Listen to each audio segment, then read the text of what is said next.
Ayun mga kababayan, no, kumusta kayo dyan? Isang sampal sa mga nag-iimbestiga. Malaking kahiyan nito mga kababayan sa mga pulpul ng congressman na nag-iimbestiga kay BP Sara Duterte sa issue ng confidential funds mga kababayan. Dahil nga mga kababayan, no, itong COA ay naglabas ng ebidensya na wala pa sa kalingkingan ang confidential funds na ginamit ng Office of the Vice President mga kababayan kumpara dito sa mga ginastos ng office ni President Bongbong Marcos mga kababayan, na ayon pa nga sa COA ay ang ginastos ng gobyernong Marcos sa 2023 sa confidential at intel funds mga kababayan ay umabot ng 10 billion pesos. At ito ang pinakamataas sa kasaysayan mga kababayan. Ito mga kababayan, panoorin natin itong reaksyon ni Atty. Panelo sa inilabas ng COA mga kababayan. Pahiya kayo ngayon mga pulpul na congressman. Panoorin nyo dito mga kababayan. Yan ay isang sampal sa mga nag-iimbestiga sa Kongreso. Pangalawa, Sampal ito sa mga nag-iimbestiga sa Kongreso. it validates, pinatutuhanan na hindi dapat sila nag-imbestiga dyan sa bagay na yan. Kasi nga, mulat sa pool sinasabi na natin at ni BP Sara na yung notice of disallowance na inilabas ng COA ay hindi pa pinal.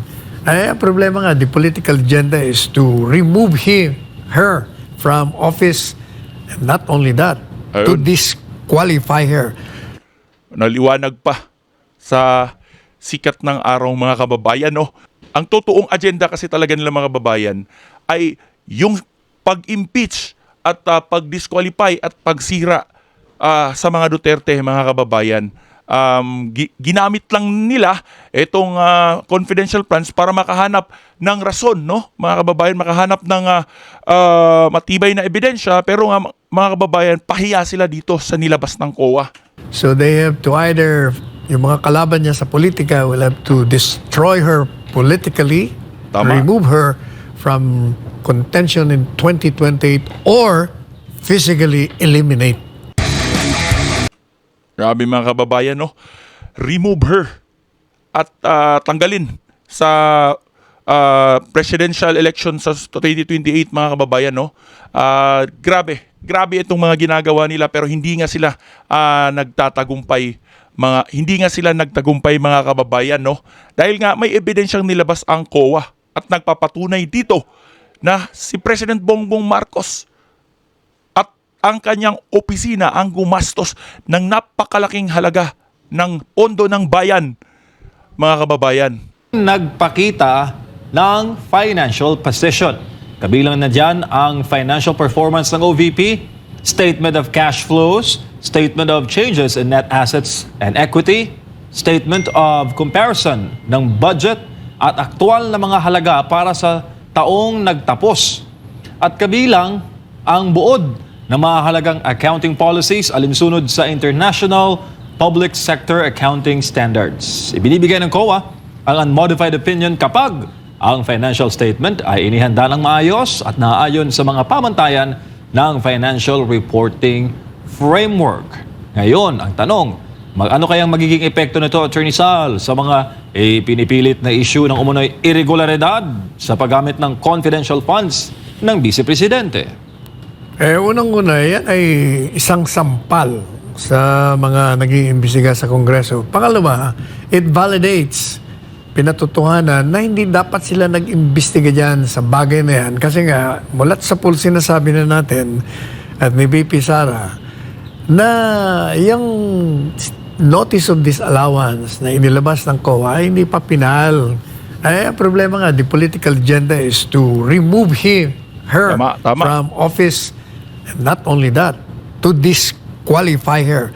So they have to either, yung mga kalaban niya sa politika will have to destroy her politically, remove her from contention in 2028, or physically eliminate her.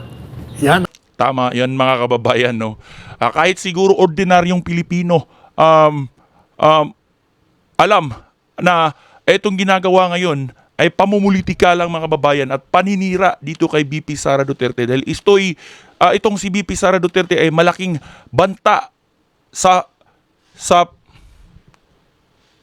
malaking banta sa ambisyon nitong mga Marcos na umupo ng panghabang buhay dito sa kapangyarihan, lalong-lalo na itong pinsan nilang si Martin Romualdez, mga kababayan, na sobrang taas ng ambisyon, mga kababayan. Ang katotohanan niya. Wala naman daw binanggit, attorney, komento ng mga kongresista na yung komento na iyon ng COA ay patungkol sa confidential and intelligence funds. Hindi na nakaspecify. General, pondo ng OVP pinag-uusapan. Kasama yun. Nag-ano lang, nagtatanga-tangahan lang yun. Patunay lang din ba ito, attorney, Tatangahan. na dapat nang itigil ng Kamara ang kanilang mga investigasyon? In the first place, hindi dapat sila nag-imbestiga. Samantala, sinampahan ng panibagong impeachment, ikalawang impeachment case si VP Sara. So ayun mga kababayan, no? Grabe, sampal ito sa mga nag-iimbestiga, mga kababayan. Dahil nga, ayun, nilabas na ng COA at umabot ng 10 billion pesos ang nagastos ng gobyerno noong 2023 at ang pinakamalaking gumastos dito ay ang office ni President Bongbong Marcos at wala pa sa kalingkingan itong nagastos ng OBP, pero grabe ang hearing na ginagawa, no, para lang masira ang imahe ni VP Sara Duterte, mga kababayan. Samantala, mga kababayan, no, good news ito dahil impeachment na sinampa dito kay VP Sara Duterte ay malabo na umanong umusad, mga kababayan. Dahil nga, unang-una ay gipit na ito sa oras, mga kababayan, no? Wala nang time. At pangalawa, mga kababayan, wala naman silang sapat na ebidensya. At ni halos wala ngang gustong pumirma dito sa impeachment na isinampalaban kay VP Sara Duterte, mga kababayan. Nakakahiya talaga sila, mga kababayan. Basta lang makagawa ng kaso at kung ano-anong mga hearing para makapanira kay VP Sara Duterte. Na raw sa oras ang Kamara para sa mga impeachment complaint laban kay Vice President Sara Duterte. Katunayan ni hindi pa raw na ipapasa kay House Speaker Martin Romualdez Hindi pa umabot kay House Speaker Martin Romualdez. ang mga ito. Nasa frontline ng balitang yan, si Ria Fernandez. Nasa Kamara na ang bola sa pag-usad ng 2 impeachment complaint laban kay Vice President Sara Duterte. Pero hindi ganoon kadali ang pag-usad nito. Ngayon pa lang, sinabi na ni House Good Government Committee Chairman Joel Chua na gahol na sila sa oras dahil mag-e-eleksyon na. Right from the very beginning naman, I am consistent naman na kung merong ground, meron naman talaga. But ang concern ko talaga is yung time element, di ba? Sa patakaran ng Kamara, dapat ma-refer O eto, mga kababayan, no, sinasabing gipit na, nagpapatunay lamang, mga kababayan, na mga bobo itong nagsampa ng kaso, no. Basta-basta lang dahil alam nilang gipit na sa oras, nagsampa pa rin ng kaso, no, mga kababayan, nag-aksaya na naman ng pondo, no. Kasi saan ba nanggagaling yung mga ginastos nila dyan? Galing na naman sa pundo ng bayan, mga kababayan. Naku, nakakatawa talaga itong mga bupos na mga anti-Duterte dito, mga kababayan. agad ng Office of the Secretary General ang isang verified complaint for impeachment sa House Speaker. Matapos niyan,